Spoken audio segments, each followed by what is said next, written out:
네, 오늘서부터 저는 이제 성경 통독을 위한 구약개론입니다. 그냥 구약개론이 아니고요. 성경 통독을 위한 분명한 목적을 가지고 구약개론을 시간을 갖도록 하겠습니다. 먼저 이 구약개론을 통해서 구약 성경을 한눈에 보고 이해할 수 있는 그런 안목을 갖기 위함이 목적입니다. 구약 성경 읽었는데 뭔 말인지도 모르겠고 이런 게 아니고 구약 성경 전체적으로 윤곽이 이렇구나 라는 것을 분명하게 한눈으로 파악하고 이해할 수 있는 그런 시간을 갖기를 원합니다. 구약 성경이 좀 읽어도 잘 모르는 따분한 나와 거리가 먼 그런 책이 아니라 이 구약 개론을 통해서 구약 성경이 나와 정말 가깝고 친숙한, 정말 내가 사랑하는 또 내 삶과 내 마음까지 변화시키는 그런 놀라운 말씀으로 이 성경이 다가올 수 있기를 원합니다. 두 번째로 성경 통독을 위한 구약개론을 이 시간 우리가 살펴보는 이유는 각 사람이 성경을 펴서 진짜 성경을 통독하고 정독하고 읽게 하는 것에 그 목적이 있습니다. 나도 구약 성경 어떤지 알아. 자신의 지식을 자랑하거나 이런 게 아니고요.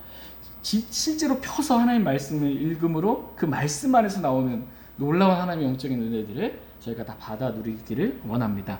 성경은 하나님께서 저와 여러분들에게 그리스도인들에게 주신 보물과도 같은 책입니다. 하나님 이 성경 안에 하나님의 말씀에 이 보물이 들어 있습니다. 성경을 읽지 않으면 알 수가 없어요. 읽지 않으면 먹을 수도 없고 깨달아 알 수도 없는 것입니다. 하나님께서 얼마나 놀라운 은혜와 복들을 이 성경 안에 두셨는지 읽지 않으면 알 수 없습니다. 그 마치 어떤 사람이 엄청 부자예요. 근데 그 돈이 다 어디에 있냐? 은행에 다 있는 거예요. 은행에 엄청 부자인데 은행에 돈이 다 엄청 많이 있는데 꺼냈을 줄 몰라. 꺼냈을 줄 몰라가지고 부자인데 이 삶은 비참하게 사는 거예요. 가난하고 눈 멀고 헐벗고 비참하게. 참 어리석잖아요. 많이 있으면 그걸 활용해서 쓸 줄 알아야 되거든요. 하나님께서 그리스도인들에게 보화와도 같은 이 너무나 놀라운 하나님의 말씀을 주셨어요. 이것을 쓰라고 주신 겁니다. 여기서 꺼내서 이걸 사용하라고 주신 거예요. 그런데 이거를 그냥 가만 냅두고 안 읽으니까 나는 영적으로 눈 멀고 가난하고 비참한 그러한 삶을 사는 것입니다. 하나님께서는 우리가 그렇게 살지 아니하고 이 보화와도 같은 말씀을 펴서 읽어서 그 안에 있는 놀라운 것들을 우리가 받아 누리며 살 수 있기를 주님은 원하십니다. 성경을 읽지 않으면 어떻게 될까에 대해서 잠깐 살펴보도록 하겠습니다. 여러분 성경을 안 읽으면 어떻게 될 것 같아요? 성경을 안 읽고 교회는 열심히 그래도 좀 다녔는데 뭐 구원받은 지 좀 오래됐는데 성경을 안 읽었어요. 성경을 안 읽으면요 성경에 도대체 뭔 말이 있는지 잘 모릅니다. 그런 말씀이 성경에 있었어? 이렇게 되는 거고 도대체 성경이 뭐라고 말하는지 성경을 읽지 않으면 알 수가 없습니다. 말하자면 성경은 나에게 갇힌 책이 되고 마는 것입니다. 이것은 마치 우리가 어떤 책에 있어서 그 서점에 가서 너무 디자인도 멋있고 책 내용도 좀 좋고 제목도 좋은데 그 책을 딱 골라놓고서는 책 표지만 보고 그 안의 내용은 하나도 읽지 않는 것과 같은 것입니다. 책 표지만 보면은 그 안의 내용을 읽지 않으면 뭔 말인지 모르잖아요. 마찬가지로 성경을 읽지 않으면 그 겉에만 그냥 보는 거예요.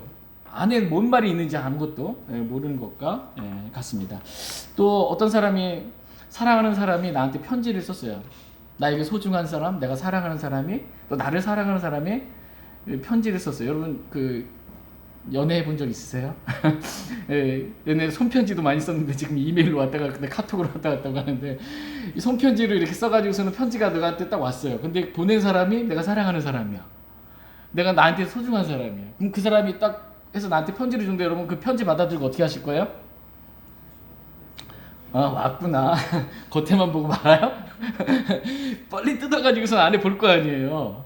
그 뭐라고 써 있는지 그거 쓸 때 그 나를 사랑하는 사람, 내가 사랑하는 사람이 뭐라고 어떤 마음으로 이 글을 썼겠구나, 이 편지를 썼겠구나 한간을 읽는다고 그러잖아요. 이 표현 하나하나 가지고 막 혼자 막 울기도 하고 좋아하기도 하고 막 그런단 말이에요. 이게 나에게 편지를 쓴 사랑하는 사람을 쓰면 그렇게 소중하게 여기고 나 무슨 뜻으로 이 말을 썼는지 내가 어떻게 하기를 원해서 이걸 썼는지 이렇게 소중하게 여기고 읽는 것처럼 하나님은 저와 여러분이 중요한 분이십니다. 하나님은 저와 여러분 죽기까지 사랑하시는 분이세요. 그 분이 저와 여러분이 편지를 쓰신 거예요. 그래서 신약성경 대부분이 다 서신서잖아요. 편지 쓰신 거예요. 우리 사랑한다고 성경에 써 있네. 우리 날 사랑하심, 날 사랑하심 성경에 써 있네. 사랑한다고 절절히 나를 향한 이 사랑의 고백들이 하나님의 고백 편지가 이 성경에 기록되어 있는데 이걸 안 읽어. 이거 편지 겉만 보는 것과 마찬가지인 것입니다. 하나님께서는 저와 여러분이 뭐라고 하나님이 나에게 이 말씀을 쓰셨는지 진짜 행간까지 읽어가면서 하나님의 마음이 이렇구나, 심정이 이렇구나, 나를 향한 마음이, 나를 향한 계획이 이렇구나, 나를 얼마나 사랑하니 이렇게 읽게 되기를, 사모하는 마음으로 성경을 읽게 되기를 하나님은 원하십니다. 그리고 내가 어떻게 살기를 주님 원하시지? 이런 것들을 이해하면서 생각하면서 읽기를 주님 원하십니다. 두 번째로 성경을 읽지 않으면 믿음이 안 자라요. 성경을 읽지 않으면 교회 열심히 다니고 뭐 한다고 해도 열심히 봉사 충성 다 했어요. 근데 저는 믿음이 없어서 이렇게밖에 안 되는 거예요. 아무리 교회 몇십 년 다니고 장로님 되고 뭐 권사님 되고 뭐 원로 장로님 되고 뭐 돼도 이게 믿음이 성장하지 않습니다. 왜냐하면 믿음은 어디서 와요? 믿음은 들음에서 오고 들음은 하나님의 말씀에서 오는 것입니다. 믿음은 오는 거예요. 자꾸 하나님의 말씀 듣고 읽어야 믿음이 옵니다. 가만히 있는다 믿음이 혼자 생성되지 않습니다만, 말씀을 읽어야 믿음이 자랍니다. 세상을 이기는 승리는 이것이니 곧 너희의 뭐래요? 믿음이니라. 이 세상을 그리스도인이 승리하는 삶을 살 수 있는 비결이 바로 믿음이다. 근데 이 믿음이 성장하려면 어떻게 해요? 성경을 읽어야 믿음이 자란다. 근데 안 읽으면 안 자란다. 이렇게 해서 주님 말씀하고 있습니다. 그래서 이 세상에 승리하는 삶이 아니라 이 세상의 풍조에 이리저리 밀려다니는 거예요. 이리저리. 하나님께서 저와 여러분의 말씀을 읽음으로 믿음이 성장하기를 원하십니다. 세 번째, 우리가 성경을 읽지 않으면 어떻게 되냐면 성경과 다른 신앙생활을 해요. 성경을 안 읽었는데 교회 생활은 열심히 잘했어요. 그런데 보니까 성경과 다르게 한 거예요. 하나님이 기뻐하시지 않는 그 일들만 하면서 나는 그래도 하나님 섬긴다 라고 착각하고 속게 되는 것입니다. 성경을 안 읽으면 내가 하나님 어떻게 섬겨야 할지를 몰라요. 그러니까 어떻게 해요? 목사님이 하라는 대로, 그냥 뭐 위에 권사님이나 누가 그냥 주위에 다른 분들이 하라는 대로 그냥 하는 것입니다. 따라하는 거예요. 따라쟁이라고 그래요. 따라쟁이. 이 교회 생활 잘 하시는 분들이 계세요. 성경은 모르는데 따라서 잘 하는 거예요. 그냥 이렇게. 근데 성경과 다르게 하나님을 섬길 수 있습니다. 마태복음 15장 9절 말씀 한번 보겠습니다. 마태복음 15장 9절 말씀.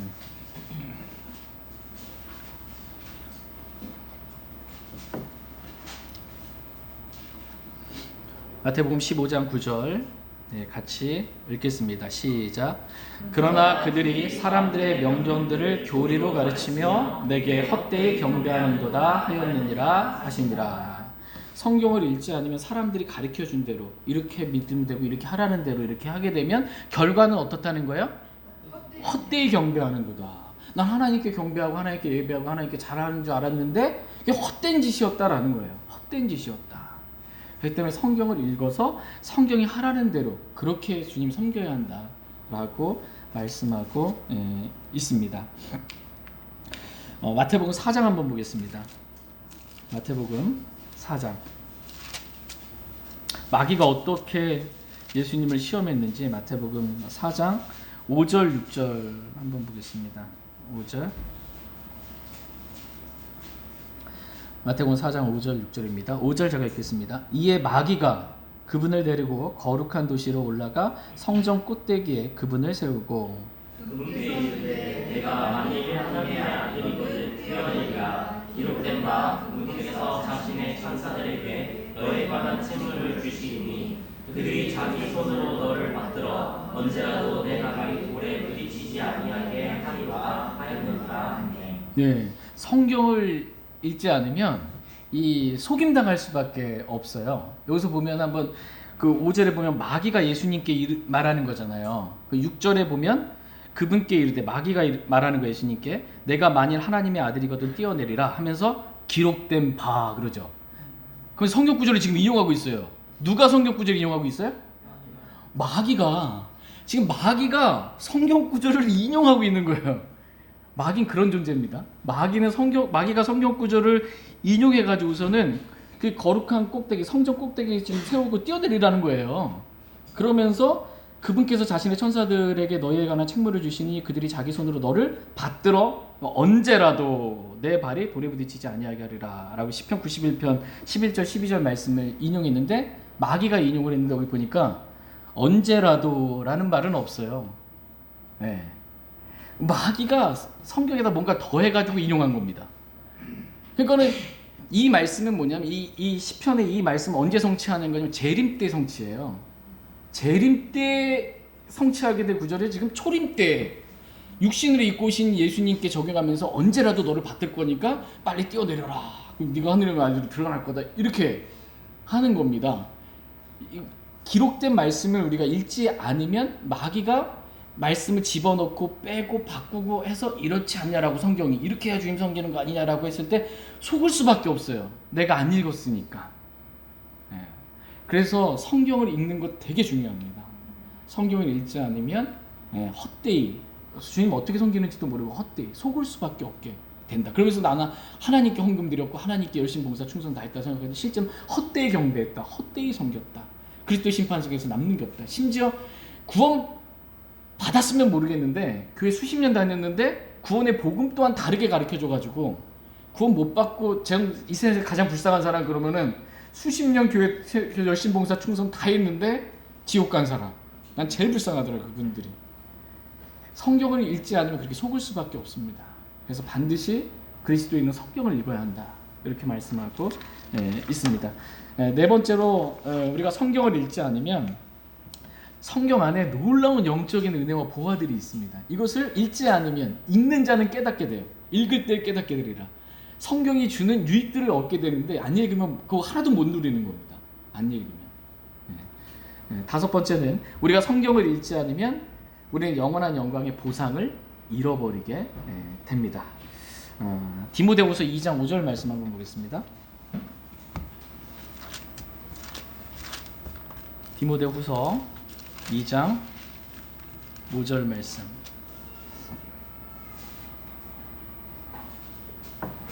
디모데후서 2장 5절입니다. 디모데후서 2장 5절 이제 같이 읽겠습니다. 시작. 또한 사람이 우승하려고 애써도 적법하게 애쓰지 아니하면 관을 얻지 못하며. 사람이 우승하려고 애써도 적법하게 애쓰지 아니하면 뭘 못 얻는데요? 관을 얻지 못하면. 이 관이 뭐 사람 죽은 손관이 아니고 아까 우리 생명의 관, 시험을 견디는 생명의 관 5가지 관이 있잖아요. 그 관을 얻지 못한다는 거예요. 뭘 어떻게 하면? 법대로 하지 아니하면. 이 법은 무슨 법이에요? 말씀의 법입니다. 하나님의 법대로 하지 아니하면. 성경에서 그리스도인을 몇 가지로 비유하는 거예요. 농부로 비유하기도 하고, 씨를 뿌려야 열매를 거둘 수 있는 농부로 이렇게 비유하기도 하고, 그 다음에 이제 그 좋은 군사, 그리스도의 좋은 군사로 비유하기도 하고, 그 다음에 운동선수, 달리기 선수로도 지금 비유하는 거예요. 그 달리기 선수가 이렇게 다 출발선에 딱 있잖아요. 그래서 딱 이렇게 하고서 자세 딱 갖추고서는 빵 하면 이제 하는데, 부정 출발 있죠. 그 땅소리 나기 전에 예측 출발 먼저 조금이라도 일찍 딱 했는데 1등으로 들어왔어. 그러면은 어떻게 돼요? 금메달 1등 들어와도 따나요? 못 따요. 0. 몇 초, 0. 몇몇 초 조금 먼저 뗀 그거 하나 가지고, 법대로 안 왔기 때문에 안 주는 거예요. 탈락입니다. 실격이에요, 실격. 그냥 저와 여러분에게 있어서 저와 여러분은 경주하는 마라톤 선수와 같아요. 단거리 선수가 아니고 우리 인생이 마라톤입니다. 이 마라톤인데 경주를 할 때 어떻게? 법대로 해야 된다. 법대로 안 하면 관을 얻지 못한다. 이렇게 말씀하고 있어요. 하나님의 말씀대로 우리가 신앙생활, 믿음생활 하지 않으면 나중에 그리스도의 심판석에서 받을 게 없다. 이렇게 말씀하고 계십니다. 그러니까는 법을 알아야 될 거 아니에요. 그럼 내가 어떻게 해야 보상을 받지? 이걸 알아야 될 거 아니에요.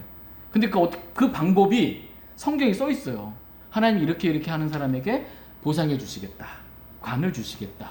이렇게 써 있어요. 그거를 어두운 곳에서 비치는 빛을 대하듯 한 말씀 한 말씀에 주의를 기울이는 것이 너희가 잘하는 것이다. 라고 베드로서 기록이 돼 있어요. 그러니까는 저와 여러분이 하나님의 말씀대로만 이렇게 해야지, 그래야 보상이 있다라고 말씀하고 계십니다. 말씀을 안 읽으면 뭘 열심히 한 것 같은데 남는 건 하나도 없는 거예요. 그리스도의 심판석에서 다 불타버리는 것입니다. 보상의 손실을 당하게 된다. 그 말씀하십니다. 그러나 이제 성경을 읽으면 다음과 같은 유익들을 얻게 된다. 이렇게 말씀하고 계십니다. 제일 먼저 성경을 읽으면 믿음이 생긴다라고 말씀하고 계십니다. 믿음이 있으면 두렵잖아요. 여러분 한번 주님이 주신 그런 믿음을 담대히 한번 가져본 적 있어요? 사람 앞에 내 믿음을 말하는 게 두렵지가 않아요. 때려 죽인다고 해도 그냥 나오는 거예요. 그냥 세상을 이기는 승리는 믿음이에요. 이 말씀을 읽으면 이러한 믿음이 생긴다. 우리 믿음의 선진들이 순교할 때도 두려움 없이 영광으로 여기고 죽는 거예요. 믿음이 있기 때문입니다. 이러한 믿음이 어디서부터 오냐? 믿음은 들음에서, 들음 하나님 말씀에서부터 온다. 이러한 믿음을 갖게 되기를 하나님 원하십니다. 두 번째, 성경을 읽으면 소망이 생깁니다. 세상에 소망도 없이 이렇게 살아가는데 하나님 말씀 읽으면 소망이 생깁니다. 로마서 15장 4절 말씀 한번 보겠습니다. 로마서 15장 4절 말씀.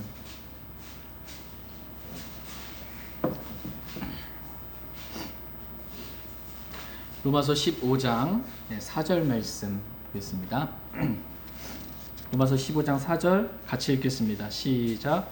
무엇이든지 전에 기록된 것은 우리의 배움을 위하여 기록되었으니 이는 우리가 성경 기록들이 주는 인내와 위로를 통해 소망을 가지게 하려 함이니라. 아멘. 여기서 보시면은 무엇이든지 전에 기록된 것은, 성경 말씀은 우리 전에 다 기록됐잖아요. 이미 2000년 전에 다 신구약 완성됐습니다. 기록된 것은 우리의 뭘 위해서 기록된 거예요? 배움을 위해서. 읽고 배우라는 거예요. 읽어야 배울 수 있습니다. 수능 만점 맞은 사람들 이렇게 다 인터뷰하면은 어떻게 하셨습니까? 라고 그러면 다 뭐예요? 학원 다니고 뭐하고 이런 게 아니고 교과서 열심히 충실히 잘 읽었습니다. 이거예요. 우리가 배우면 어디서 갔냐? 말씀 읽을 때 배우는 것입니다. 우리에게 배우라고 주셨고, 이것은 우리가 성경 기록들이 우리에게 주는 게 있어요. 성경 기록들이 우리에게 주는 인내와 위로를 통해 소망을 가지게 하려 합니다. 라고 말씀하고 계십니다. 성경 기록이 우리에게 주는 유익들이 있습니다. 성경을 읽으면 우리가 인내할 수 있고 위로를 얻을 수 있고 소망을 가질 수 있습니다. 환경에 대한 절망, 또 다른 사람에 대한 절망, 나에 대한 그 절망이 하나님의 말씀 읽을 때 소망으로 바뀌는 거예요. 절망이 소망으로 바뀌어요. 너무 괴롭고 마음이 힘들 때 여러분 한번 성경을 읽어보세요. 갑자기 빛으로 소망으로 다가온 말씀이 있을 거예요. 다시 일어서게 되는 새로움이 있습니다. 이것을 날마다 주님이 저와 여러분들이 경험하게 되기를 원하십니다. 세 번째로, 우리가 성경을 읽으면 힘이 생깁니다. 시편 28편에 주는 나의 힘이시요 나의 방패시니 내 마음이 그분을 신뢰하여 내가 도움을 얻었도다. 이렇게 말씀하고 계십니다. 주님은 나의 힘이세요. 우리가 성경을 읽으면 주님께서 주시는 힘을 얻을 수 있습니다. 아침에 우리가 살펴봤던 것처럼 독수리가 날개치며 올라가는 그런 힘을 주님으로부터 공급받을 수 있습니다. 사람이 빵으로만 살 것이 아니요 하나님의 입에서 나오는 모든 말씀으로 살 것이니라. 이렇게 말씀하고 계세요. 우리 겉사람이 있어요. 이게 겉사람. 우리 혼이 있잖아요. 혼이 나 자신이에요. 혼이 있는데 혼 바깥에가 있는 게 겉사람. 우리 육신이에요. 겉사람. 혼 안에 영이 있죠. 이 속사람이에요. 이 겉사람도 먹어야죠. 요즘 제가 배가 좀 나와가지고 운동을 안 하고 겉사람도 건강하려면 좋은 음식을 잘 먹고 적당한 음식을 이렇게 트레이닝하고 이렇게 해야 겉사람이 튼튼해집니다. 근데 속사람도 어떻게 해요?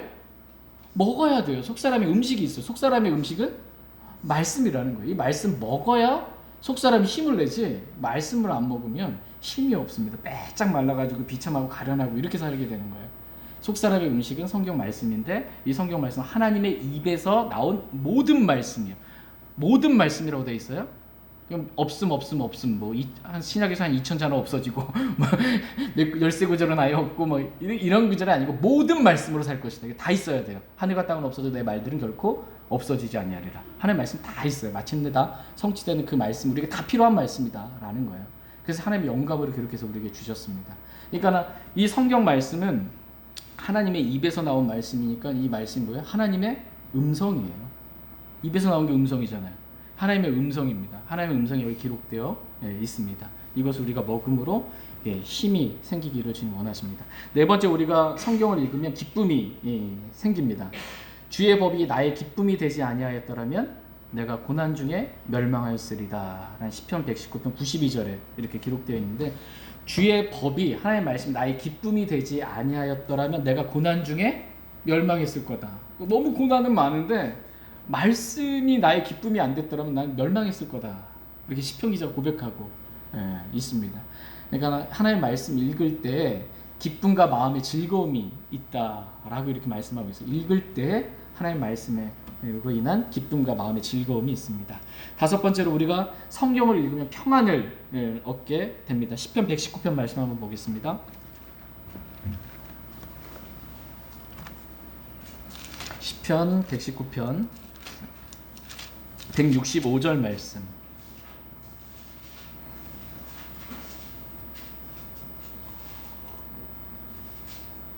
시편 119편 165절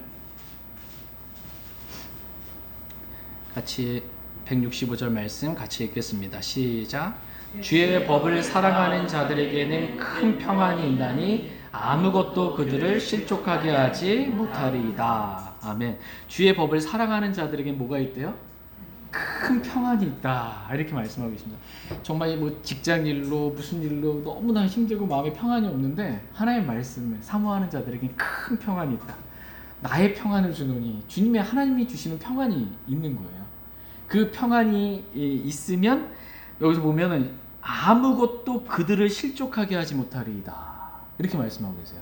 우리가 보통 교회 생활하다 보면은 누구 때문에 실족했어, 이럴 목사님 때문에 실족했어, 성도님 때문에 누구 때문에 실족했어. 실족이 걸려 넘어졌다라는 거죠. 그래서 더 이상 믿음 생활 할 수가 없는 거예요. 그리스도에 걸을 수 없다라는 걸 실족한 거예요. 누구 때문에 했는데, 하나님 말씀을 사모하면 큰 평안이 있어서 아무것도 그들을 실족하게 할 것이 없다라는 거예요. 걸려 넘어지지 않는다는 거예요.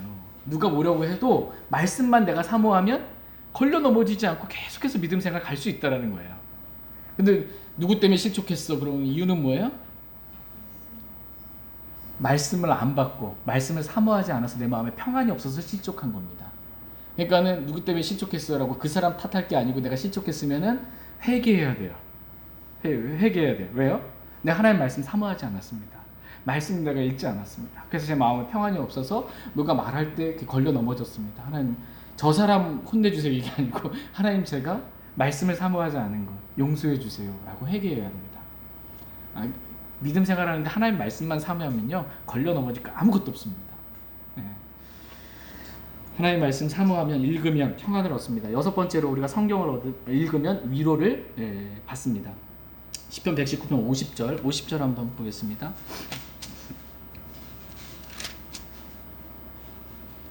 50절 말씀, 시작. 나의 고난 중에 이것이 내 위로가 되었사오니 주의 말씀이 나를 살리셨나이다. 아멘.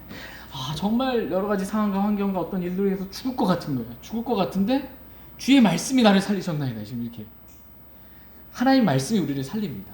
하나님 말씀이 우리를 살리세요. 하나님 말씀이 살아있고 정말 권능이 있는, 영원히 거하는 말씀이에요. 그 말씀이 저와 여러분들을 살립니다. 그래서 시편 기자가 나의 고난 중에 이것이 말씀이 내 위로가 되었다라는 거야. 그래서 그 말씀의 위로 때문에 내가 살 것 같다, 내가 살게 되었다, 이렇게 고백하고 있습니다. 여러분 직장 생활이나 여러 가지 일들이 힘드실 때 말씀 꼭 읽으세요. 그 말씀이 여러분 살리십니다. 그 다음에 일곱 번째로, 성경을 읽으면 기도 응답을 받습니다. 요한복음 15장 7절 말씀 보겠습니다. 성경을 읽을 때 얻게 되는 유익들을 지금 살펴보고 있습니다. 요한복음 15장 7절.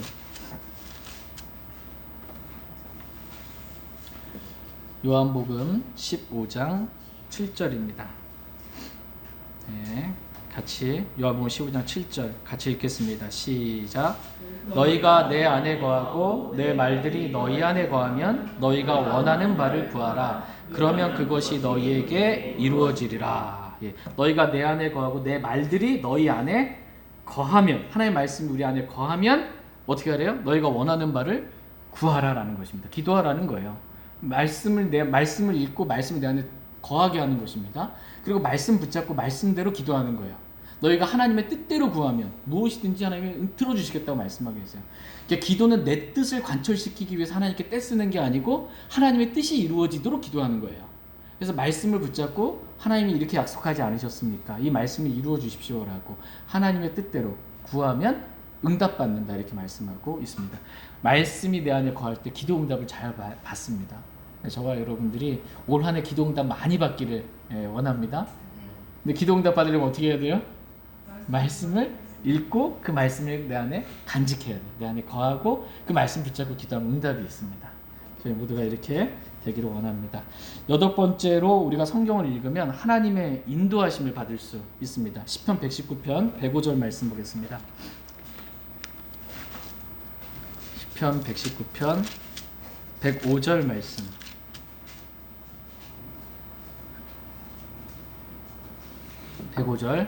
같이 읽겠습니다. 네, 시작. 주의 말씀은 내 발의 등불이요 내 길의 빛이니이다. 아멘. 주의 말씀이 내 발의 등불이고 내 길의 빛이에요.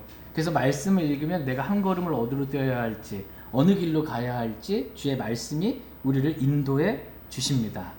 내 양들은 내 음성을 들으며 나는 그들을 알고 그들은 나를 따르느니라. 이렇게 요한복음 10장에서 말씀하고 있어요. 주님이 목자세요. 양들을 위하여 자신의 생명을 위해 선한 목자세요.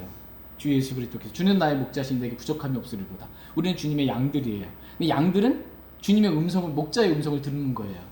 그리고 목자의 음성에 따라 이리 가자라고 하면 이제 따라가고 푸른 초장 나오고 쉴만한 물가 나오고 주님이 인도해 주시는 겁니다. 양들이 자기 먹을 거 걱정하는 게 아니고 목자가 오늘은 양들을 어디서 먹일까, 어디서 마시게 할까, 어디서 쉬게 할까, 이게 다 목자가 염려해 주시고 다 인도해 주시는 것입니다. 그럼 양이 해야 될 가장 중요한 일은 뭐예요? 목자의 음성만 잘 들으면 돼요. 목자의 음성만 잘 들으면 다 해결되는 것입니다. 모든 문제 다 해결되는 것이에요. 양이 목자의 음성을 못 들어 각기 제갓길로 갔거늘 이게 자기가 원하는 대로 가면 이제 생고생한다 그러죠. 여기 빠지고 저리 빠지고 이렇게 되는 겁니다. 그래서 하나님의 말씀을 읽고 하나님의 음성이 여기니까 목자의 음성 듣고 그 말씀대로만 가면 하나님이 다 인도해 주시는 것입니다. 9번째로 우리가 성경을 읽으면 지혜를 얻게 됩니다. 시편 119편 98절 98절 한번 읽겠습니다. 98절 네, 시작. 주의 명령들이 항상 나와 함께하므로 주께서 그것들을 통해 나를 내 원수들보다 지혜롭게 하셨나이다. 주의 명령들이 항상 나와 함께하므로 말씀이 있는 거예요. 그랬더니 주께서 그것들을 통해 말씀을 통해 나를 내 원수들보다 어떻게 하셨어요? 지혜롭게 하셨어요. 원수랑 이렇게 싸우게 되면은 지혜로운 자가 이기는 거예요. 근데 어떻게 했을 때 지혜롭게 되냐? 주의 말씀을 우리가 읽을 때 원수들보다 더 지혜롭게 해주신다라고 말씀하고 계십니다. 10번째로 우리가 성경을 읽으면 거룩한 삶을 우리가 살 수 있게 됩니다. 여러분 거룩한 삶을 살고 싶지 않으세요? 내가 거룩하니 너희도 거룩하라. 온갖 종류의 행실에서 거룩할지니라. 우리 죄 가운데 사는 거 별로 안 기뻐요. 우리 속사람의 생명은 안 기쁩니다. 이 옛사람은 여전히 돼지가 다시 씻고 나서 징창 가운데 뒹구는 것처럼 뭐 이렇게 토한 것을 다시 개가 토한 걸 먹는 것처럼 다시 그 옛생활로 돌아가지만 잠깐뿐이에요. 죄의 쾌락은 안 좋아해요. 우리 생명 자체가 바뀌었기 때문에 그런 거 안 좋아합니다. 거룩한 걸 더 좋아하는 새 생명이 우리 안에 들어오게 되었습니다. 이 거룩한 삶을 우리가 어떻게 살 수 있냐라고 했을 때 아버지의 진리로 그들을 거룩히 구별하옵소서. 아버지의 말씀은 진리니이다 라고 요한복음 17장 17절에 말씀하고 계세요. 아버지의 진리로 그들을 거룩하게 하옵소서. 아버지의 말씀은 진리니이다. 우리 거룩한 삶을 살 수 있는 방법은 뭐냐 하면 아버지 하나님 말씀이에요. 말씀을 통해서 우리가 거룩한 삶을 살 수 있다라고 이렇게 말씀하고 계십니다. 에베소 5장에서는 말씀을 통해 물로 씻음으로 교회를 거룩히 구별하고 정결하게 하신다라고 말씀하고 계십니다. 11번째로 우리가 성경을 읽으면 성공하게 된다 이렇게 말씀하고 계십니다. 여호수아기 1장 8절 한번 읽겠습니다. 여호수아기 1장 8절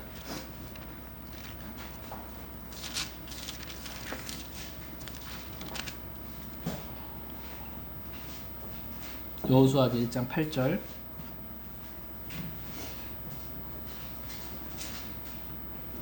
같이 여호수아기 1장 8절 같이 읽겠습니다. 여호수아기 1장 8절입니다. 네, 시작.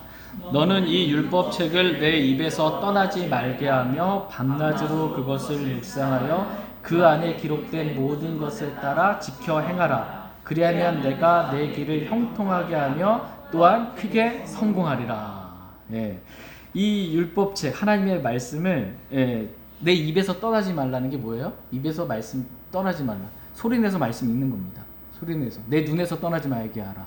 이 눈으로 계속 읽으라는 거예요. 하나님 말씀 떠나지 말라는 것입니다. 내 입술에서 소리내서 계속 말씀을 읽고 밤낮으로 그 말씀을 묵상하라는 것입니다. 밤낮으로 하나님의 말씀을 묵상하라.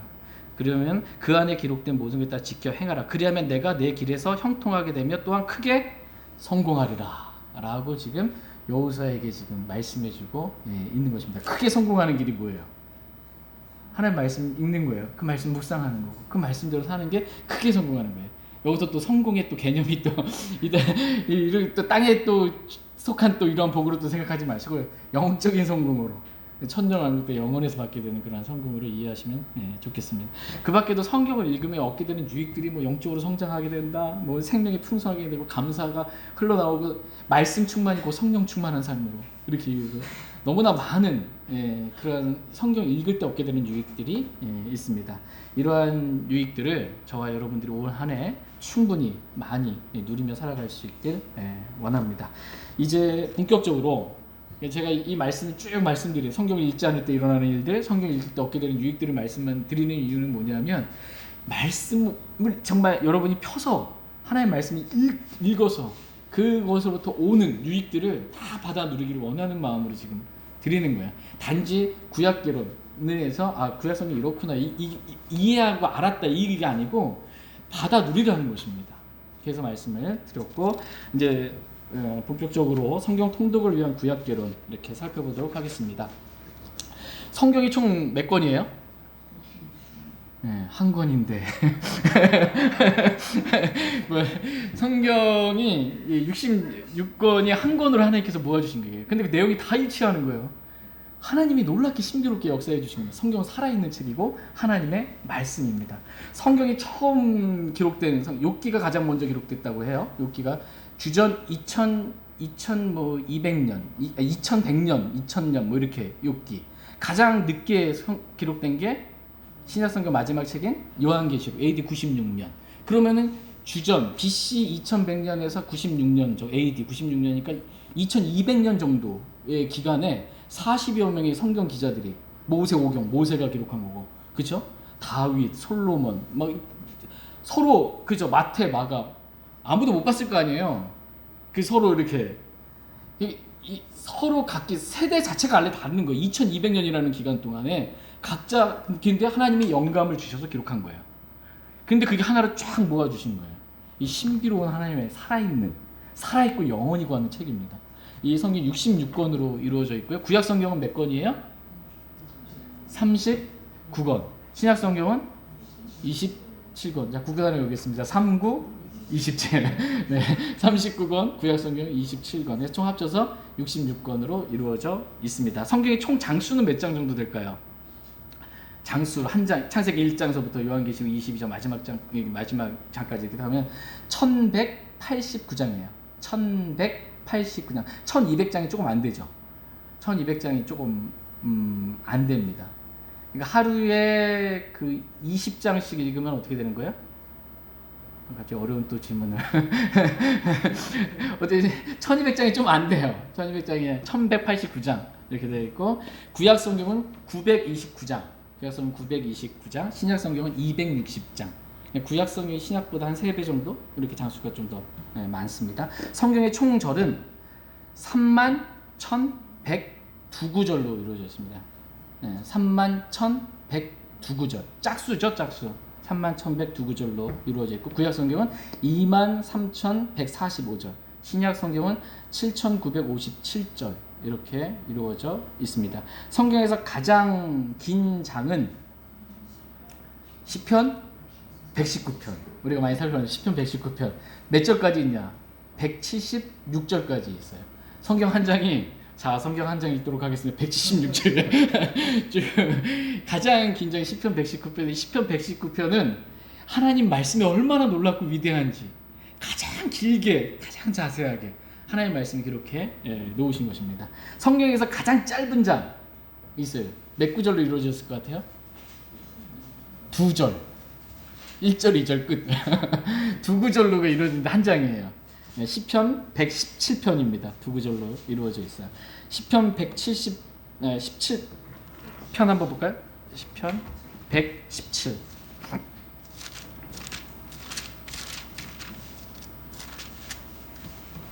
몇 구절이에요? 117편. 시편 2구절이죠. 자, 성경 한 장 다 읽도록 하겠습니다. 자, 1절 읽고 2절 여러분 읽어주세요.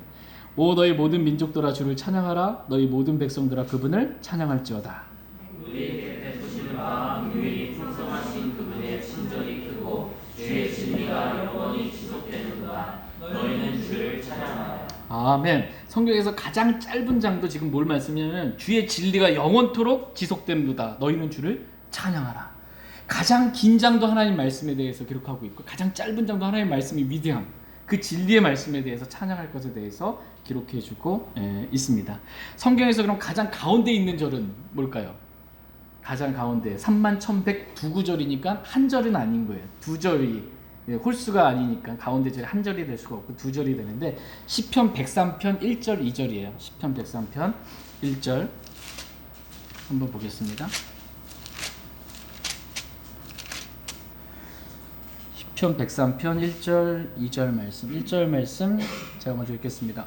오 네오나 주를 찬양하라. 내 속에 있는 모든 것들아 그분의 거룩한 이름을 찬송하라.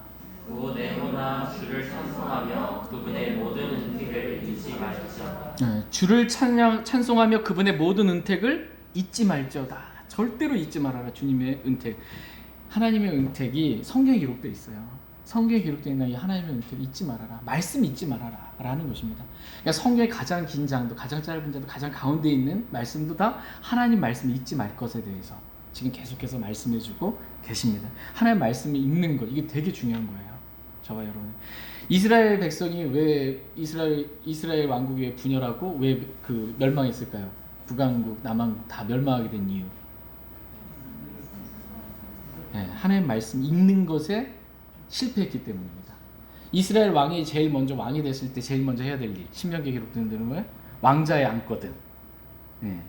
하나님 율법책을 복사해서 필사해서 그 평생토록 그것을 자기 곁에 두고 그 안에 있는 것들을 읽어서 하나님 두려워하기를 배우고 너희 마음이 너희 백성들보다 올라가지 않고 하면서 이스라엘 백성이 왕이 해야 될 가장 중요한, 왕이 얼마나 바쁘겠습니까? 가장 바쁜 그 왕이 제일 먼저 해야 될 게 뭐냐면 성경을 필사해서 그 성경책 내 옆에 두고 평생토록 그 안에 것을 읽는 거예요. 그래서 하나님 두려운 걸 알고 말씀대로 지켜 행할 수 있게 해서 마음이 교만해지지 않고 말씀대로 살아갈 때 하나님이 축복해 주시는 건데 이스라엘 왕들이 이거 다 실패한 거예요. 성경 읽기를 안 한 거예요. 그래서 멸망하게 돼서 우상숭배에 빠지게 된 것입니다. 작은 것에서부터 시작이 된 것입니다. 그리스도인의 삶이 어떻게, 이게 의인들이 기초들이 무너지면 어떻게 설이요?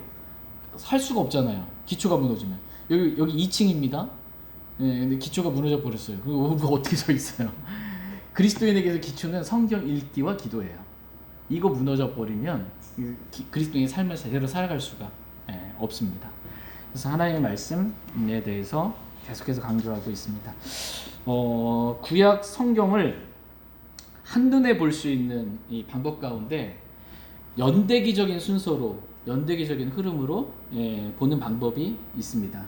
구약 성경을 시간 순서별로 이렇게 하나님의 말씀을 보면 좀 이해가 좀 쉽습니다. 아, 구약 성경이 이렇게 39권인데 이거를 연대기, 시간 순서별로 이렇게 살펴보는 거예요. 그렇게 해서 시간 순서별로 이렇게 구분을, 성경이 나누어 준 대로 구분을 하게 되면 9가지 시대로 이렇게 좀 구분이 돼요. 시간 순서 연대기적으로 이렇게 구분하게 되면 처음에 우리가 창세기 읽잖아요. 요즘 창세기인데 하나님께서 하늘과 땅을 창조하시니라. 창조하신 창조 시대가 있는 거예요.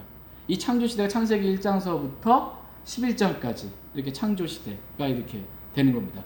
창조 시대가 있고 그 다음에 창세기 12장에 보면 아브라함이 나와요. 아브라함 족장이잖아요. 그래서 족장 시대가 이렇게 열리게 되는 거예요. 이게 창세기 50장까지 이렇게 가는 거예요. 창세기가 2가지 시대로 끝나는 거예요. 창조 시대, 그 다음에 12장부터 해가지고 아브라함 불러서 해서 족장시대로 이렇게 끝나게 되는 것입니다. 창세기 다음에 무슨 책 나와요? 창세기 출애굽기 나오잖아요. 그래서 이제 세 번째 시대는 뭐냐면 애굽이 이집트예요.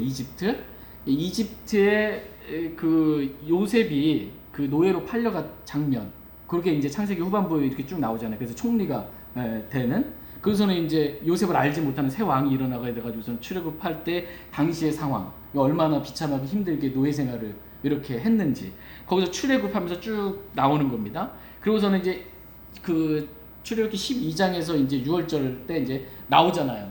그래서 그 이집트를 탈출하게 되는 10가지 제안을 통해 탈출하게 되는, 그렇게 해서 광야에서 원래 바로 들어갈 수 있어요. 가나안 땅에, 축복의 땅, 젖과 꿀이 흐르는 그 축복의 땅에 바로 들어갈 수 있었는데 정탐꾼을 보냈는데 이 믿음이 없음으로 말미암아 잘못된 나쁜 보고를 하게 돼서 보고한 날짜, 가나안 땅에 가서 보고 이렇게 온 날짜가 며칠이에요? 40일 하루로 1년을 쳐서 40년 동안 광야에서 방황하게 되는, 그래서 출애굽 광야 시대가 이렇게 세 번째 있는 것입니다. 출애굽 광야 시대. 그러고서는 이제 다시 하나님의 은혜에 따라 여호수아기 우리가 봤잖아요. 그래서 모세오경이 이렇게 끝나는 거예요. 출애굽 광야.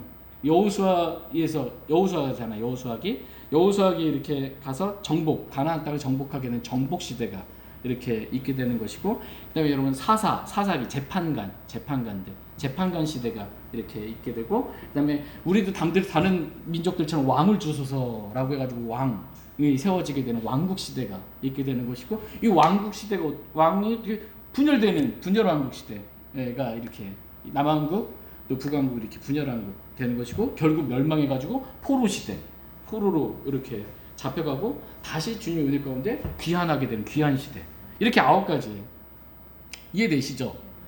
구약 성경이 연대기적 시대가적인 흐름으로 보면 창조 시대, 그 다음에 아브라함을 부른 족장 시대, 그 다음에 이집트에서 이제 노예로 있다가 출애굽해서 광야 시대, 그 다음에 이제 가나안 땅을 정복하게 되는 정복 시대, 그 다음에 이제 재판관들을 통해서 다스리게 되는 사사 시대, 그 다음에 우리에게 왕을 줘서 해서 통일 왕국 시대, 사울왕, 그 다음 다윗왕, 그 다음에 다윗왕이 죽고 솔로몬 왕, 이때 이제 분열왕국 되는 분열왕국 시대, 그리고 결국 멸망해서 포로로 잡혀 포로 시대, 그리고 다시 귀환하게 되는 귀환 시대. 이러면 이제 끝나는 겁니다. 여기에 따라서 이제 성경이 배치를 하면 되는 거예요. 39권을. 이렇게 해서 한눈에 쭉 여러분이 이렇게 이해하고 보시면 좋을 것 같습니다. 오늘은 이제 그 창조 시대 까지 이렇게 살펴보겠습니다. 마지막 창조 시대. 시간의 흐름으로 이렇게 9가지 시대로 나눌 수 있는데, 첫 번째가 창조 시대예요. 이 창조 시대의 기간은 약 2000년입니다. 구약이 인류 역사가 총 몇천 년이나 있을 때 7000년이에요. 하나님이 일하시는 방식입니다. 7이 완전수고요. 일주일은 며칠이에요? 7일인 거예요. 그래서 하나님이 이 땅에서 일하시는 방식, 구약이 약 4000년 정도, 신약이 약 2000년 정도. 그래서 이제 그리고 나서 이제 천년 왕국이 있는 거예요. 그러면 이제 7000년 이제 딱 인류 역사가 이제 끝나게 되는 것입니다. 이 중에서 구약이 4000년의 기간을 이렇게 다루고 있는데, 창조 시대가 2000년의 기간을 이제 쑥 다루고 있는 거예요. 창세기 1장에서 11장까지 2000년의 시간이 쫙 지난 거예요. 그러니까 아브라함 나올 때까지, 아브라함이 몇 년생이냐라고 했을 때 BC 1997년생이에요. 그러니까 한 2000년 전 이렇게까지 가는 거예요. 주전 2000년. 그때까지가 이제 창조 시대가 2000년 정도 기간이고, 성경 장수로 치자면 창세기 1장에서 창세기 11장. 창세기 11장에 무슨 사건이 있어요? 바벨탑 사건이 있어요. 바벨탑. 여러분 11장 어떻게 해요? 11장이죠. 탑처럼 생기지 않았어요? 11장에 바벨탑에 무너지게 언어가 혼잡해 있는 게 창세기 11장까지 이렇게. 근데 이때가 이제 창조 시대로 나눈다. 이렇게. 주요 사건은 창세기 1장에서 6일 창조. 하나님께서 말씀하시니 그대로 되니라. 그리고 첫째 날이라. 하나님께서 말씀하시니 그대로 되니라. 둘째 날이라. 하나님께서 보시기에 좋았더라. 하나님 말씀하신 대로 되면 하나님 보시기 좋은 거예요. 말씀대로 이루어지면 하나님께서 보시기 좋은 거예요. 말씀대로 안 되면 엉망진창인 겁니다, 이게. 창세기 3장에서 엉망진창 됐죠. 타락된 겁니다, 타락. 하나님께서 뭐 아담과 이브에게 뭐 어려운 거 시키셨어요? 뭐 시키셨어요? 먹지 말라. 다른 거는 내 마음대로 먹어도 되나? 동산 중앙에 있는 선악을 알게 하는 나무에서 나는 그 과실, 그 나무, 선악과의 나무, 그것만 먹지 말아라요. 그거 하나 못 지킨 거예요. 그거 하나. 사람은 아무리 완벽하고 그래도요, 할 수 없는 존재예요. 창세기 3장에서 타락이 있었고, 창세기 6장, 7장, 8장에 거쳐서 노아의 홍수, 어려서부터 그들의 사람의 생각이 악할 뿐임을 보시고, 사람은 어떤 존재냐? 어려서부터 그가 상상하는 모든 것이 항상 악해요. 그래서 성선설이 맞아요? 성악설이 맞아요? 성악설이 맞는 거예요. 어려서부터 항상 악한 존재들입니다.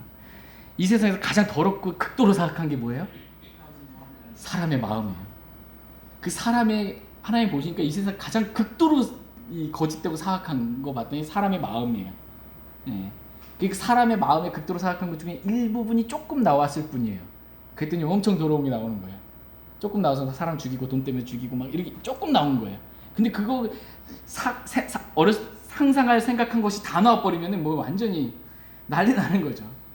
사람은 극도로 사악한 존재다, 이렇게 말씀하고 있습니다. 그래서 이 하나님이 자신이 창조한 이 세상을 봤는데 사람들이 너무나 극도로 사악한 거야. 어린아이부터 시작해가지고서는. 그래서 사람이 창조한 걸 하나님이 이게 슬퍼하시는 거예요. 이 노아로 코로 숨쉬는 모든 사람과 짐승과 동물과 날아다니는 이 날짐승들 다 이 멸하실 때 하나님의 마음이 어떻겠어요? 이거 아니고 새롭게 시작하는 방법 아니고서는 없는 거예요. 하나님 봤을 때 너무나 극도로 사악해가지고 땅이 부패하고 폭력으로 막 사람 죽이고 간음하고 이때도 엄청난 수간이 있었단 말이에요. 짐승과 관계를 맺은 짐승도 다 죽여버린 거예요. 그냥 여자의 씨를 창세기 3장에 약속하셨잖아요. 여자의 씨. 예수 그리스도의 순수한 혈통이 나와야 되는데 다 더럽혀지게 된 거예요. 싹 주님이 멸망하시 새롭게 노아에게 은혜를 입게 하시고 노아의 가족들을 새롭게 하나님께서 시작하게 되신 것입니다. 노아에게 다시는 노아와 그 짐승들과 이 땅에 있는 것들 다시는 내가 전 우주적인 이 전 세계적인 홍수로 멸하지 않겠다라는 약속의 징표, 노아의 언약, 이 언약의 징표로 뭘 주셨어요? 무지개를 주셨습니다. 지금 창세기 9장에 나와 있는 여기. 근데 이 하나님의 약속의 언약의 징표를 주신 이 무지개가 지금은 무지개를 봤을 때 야, 하나님이 정말 다시는 이렇게 전 세계적인 홍수로 멸하지 않는구나, 이런 은혜를 우리가 깨달아야 되는데 지금은 이걸 또 어떻게 사람들이 바꿔버렸어요? 무지개를 뭐의 상징으로 바꿔버렸어요? 동성애의 상징으로 바꿔버립니다. 동성애 상징으로. 그러니까 무지개만 생각해도 동성애 이 혐오스러운 이게 나오게 할 만큼 이렇게 막 바꿔버린 시대가 된 겁니다. 이게 창세기 11장에 노아의 홍수가 있고 몇 년 지나지 뭐 100 몇십 년 지났나? 요때 이제 바벨탑 사건이 일어나게 된 것입니다. 바벨탑. 창세기 11장에 온 땅의 언어가 하나였는데 뭐 자기들이 원하는 것을 원래 하나님은 그 다산하고 번성하여 흩어져서 땅이 충만하라는 거거든. 근데 그거를 이제 안 하고 우리끼리 모여서 우리의 이름을 위하여 우리 도시를 쌓고 우리끼리 이렇게 해서 뭔가를 만드는데 이 바벨탑이 태양신 숭배하는 거잖아요. 하나님 다 틀어 버리신 것입니다. 이러한 사건, 주요 사건이 이제 창조 시대 때 창세기 11장까지 있었다, 이렇게 이해하시면 좋을 것 같습니다. 이때 창조 시대 주요 등장 인물은 당연히 주요 등장 인물이니까 사람이잖아요. 아담, 이브 이렇게 타락했고요. 그다음에 아담과 이브가 이렇게 서로 알아서 이제 아들이 태어났어요. 누가 태어났어요? 가인과 아벨. 근데 가인이 아벨을 죽였어요. 하나님께 헌물을 드렸는데 가인은 땅을 가는 자였거든요. 그냥 드려서 진짜 땀 흘려가지고서 농사 지은 거 하나님께 드렸단 말이에요. 근데 하나님께서는 그게 아니고 아벨은 뭘로 드렸어요? 양을 치는 자였고 양을 피 흘려서 드린 거예요.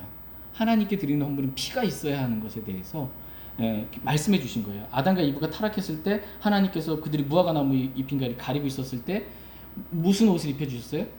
가죽 옷을 입혀주신 거예요. 가죽 옷은 양의 가죽 옷을 입히면 양이 죽어야 되는 거예요. 그러니까 어린 양이 예표로 죽을 것, 하나님의 어린 양이 예수 그리스도 죽을 걸 계속해서 지금 말씀해 주고 있는 거예요. 하나님께 드려질 때는 지극 정성 이거 아니고 내가 땀 흘리고 노력해서 이렇게 주님 성경을 받아주시겠지 이게 아니고 피가 없이는 안 된다. 피 없이는 안 된다. 라는 걸 계속 보여주셨고 알려줬는데도 불구하고 가인이 피가 없이 그냥 자신의 지성이면 감천이지 란 하나님도 받아주시겠지. 이게 종교입니다. 종교예요. 예, 이거 안 받으세요. 종교는 안 받으세요, 하나님. 그래서 이제 가인과 아벨이 나오고, 아벨이 죽였잖아요. 죽고 나서 하나님께서 새로운 씨, 셋을 이렇게 하나님께서 아담의 130대 이렇게 허락해 주셨고, 아까 말씀드린 것처럼 노아를 하나님께서 노아 그의 가족들에게 은혜를 베풀어 주신 거. 그다음에 바벨탑 사건, 창세기 10장에 이제 나오는 니므롯, 해서 11장에 바벨탑 사건이 니므롯이 어떤 존재예요? 셈, 함, 야벳이 있잖아요. 셈, 함, 야벳 이렇게 있습니다. 야벳이 큰 형인데 셈 둘째고 함이 마지막. 함은 이제 마지막 가나안 흑인 이쪽 계통이고, 야벳은 백인족, 셈족, 우리가 셈족이 이제 동양 이렇게 있는 건데, 그래서 이 함의 후손 가운데 노아가 어떻게 됐어요? 노아가 이제 홍수 이후에 그 포도 줄을 먹고 취해가지고 벌거벗었잖아요. 뭔가 환경이 변화가 있었던 거예요. 노아가 전에는 포도에서 짠 포도즙을 먹었어도, 미루어 짐작하건대 먹었어도 안 취했단 말이에요. 근데 노아가 홍수가 지난 다음에 뭔가 환경이 변화가 있으면 수명이 갑자기 확 줄어들었잖아요. 969세 무두셀라가 그렇게 살았는데 그 다음부터는 막 200세, 100세 이렇게 떨어지잖아요. 갑자기 수명이 확 떨어지면서 뭔가 변화가 어쨌든 있음으로 인해 발효된 거예요, 포도즙이. 그거 발효된 거 모르고 이제 계속 먹었더니 노아가 술 취하게 된 거고, 취하게 된 거고, 벌거벗게 된 거고, 함이 이제 와서 아버지 벌거벗은 걸 보고 깼더니 그가 행한 일을 알고, 그래서 저주를 했죠. 벌거벗은 것과 저주 받았다. 그가 행한 일 때문에. 그래서 뭐 동성연애가 아닐까, 아버지를 범한. 근데 그렇게 이제 미루어 보는 것입니다. 명확하게 기록되지 않지만. 그래서 어쨌든 저주받을 일을 한 거예요, 아버지한테. 벌거벗은 아버지 몸에 저주받을 짓을 한 거예요. 그래서 이제 함이 이제 저주를 받게 되고, 어쨌든 거기서 이제 그 니므롯이 이렇게 나오게 된 것입니다. 이 니므롯이 주 앞에 강한 사냥꾼이었다. 하나님 얼마이티가 아시잖아요. 얼마이티 하신 분이신데, 이 강한, 마이티 강한, 이 어떤 면에 강한, 하나님을 대적하는 데 강한 거예요. 그게 이제 니므롯이 자신의 왕국을 이렇게 신할 땅에 세워 내용입니다. 여기서 볼 수 있는 이 창조 시대 때 볼 수 있는 중요한 영적인 교훈까지만 살펴보겠습니다. 그러니까 하나님이 창조하셨어요. 하나님께서 창조하시니까 하나님께서 보시기에 좋았더라잖아요. 하나님이 창조하신 그대로 하나님이 하신 모든 일들은 다 보기 좋은 거예요. 보기에 아름다운 것입니다. 그런데 사람이 뭔가 손을 대면 어떻게 되는 거예요? 이게 망가져 버리는 겁니다. 이 창조 시대가 그렇습니다. 하나님이 하신 일이 좋았는데 이 사람이 뭔가를 자신의 생각과 자기 보기에 좋은 대로 뭔가를 손을 댔더니, 하나님이 하신 일에 손을 댔더니 이 망가져 버리는 그런 일이 있게 된 것입니다. 그러므로 이걸 이제 영적으로 저희들이 정하게 되면, 내가 살아서 내가 뭔가를 하잖아요. 그럼 다 하나님이 다 망가지는 거예요. 근데 내가 그리스도와 함께 십자가에 못 박혀 죽었음을 믿고 이제는 내가 사는 것이 아니요 내 안에 그리스도께서 사셔요. 그리스도께서 사세요. 그리스도가 하나님이세요. 참 하나님이세요. 주님이 사시면 아름다운 거예요. 주님이 행하신 모든 일은 아름다운 것입니다. 그런데 내 육신이 살아서 내 육신이 보기 좋은 대로, 내가 원하는 대로 그렇게 살면 다 망가지는 것입니다.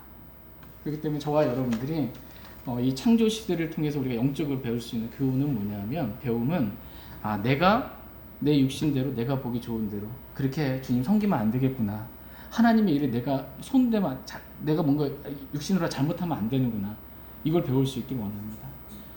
그리스도인의 삶은 뭐냐면 그리스도가 사시는 삶이에요. 내가 사는 게 아니고 그리스도가 내 안에 사시는 삶. 이 그리스도인의 삶입니다. 이 십자가의 삶 중요합니다. 이게 진짜 그리스도인의 삶입니다. 그래서 저희 모두가 내가 죽고 이제 내 안에 그리스도께서 사시는 그 아름다운 주님께 영광이 되는 그런 삶을 저희 모두가 살기를 소망합니다. 제가 기도하고 마치겠습니다.